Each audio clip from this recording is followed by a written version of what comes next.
Hello everyone, this will be a very quick video, but I want to talk about an important concept to understand in HTML. I'm looking at the overview.html file that we created in the last video. What I want to do is open it up in the browser. But before I do, we can just take a look at it to review it. So it's just a simple web page that has inside the body, it's basically just a few H1 or heading elements and then a few paragraphs.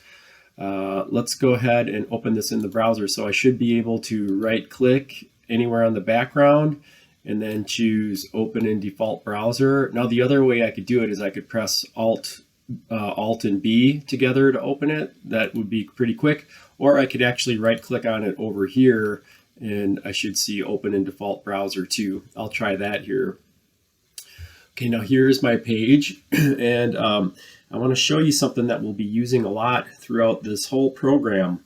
Is if you've got your browser open, you can press the F12 button and it'll open up what's called the web developer tools. So here's what it looks like. It shows up at the bottom of the screen. Now in some keyboards you have to hold the function key down and press F12, but on most keyboards all you have to do is press just F12, the F12 key.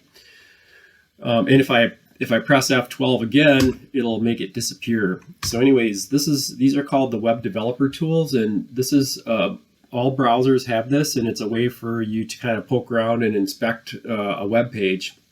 So what we're going to do here is click on this icon that's on the far left side of the developer tools, and this will allow us to hover over elements and inspect them a little bit here. So what I want to do is hover over our H1 element. And now in HTML, elements that show up in the body of a web page will be of one of two types. They'll be either what's known as block or inline.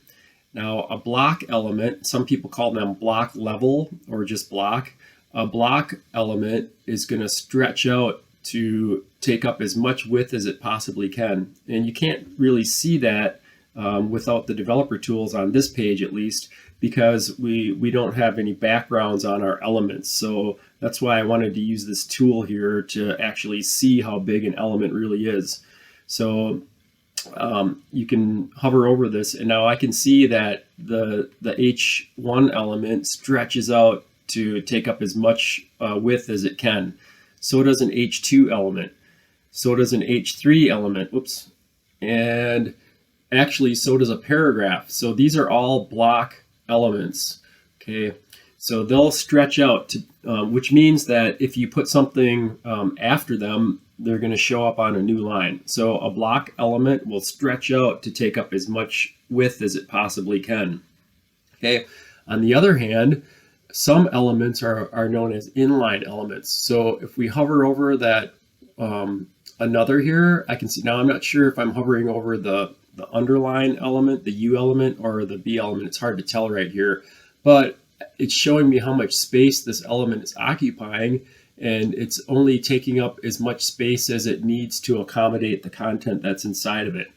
So when an element behaves like this, when it falls in line and just stretches out only big enough to accommodate its content, that's known as an inline element. Okay. You don't have to worry about which elements are block and which elements are inline at this time. It'll be apparent to you, and you can just use this little tool right here to help you. But it is important to understand that some elements that show up in the body of a web page are block level and they'll stretch out, and then other elements will just only be big enough to accommodate the content that's inside of them. So there you have it. That's the difference between a block element and an inline element.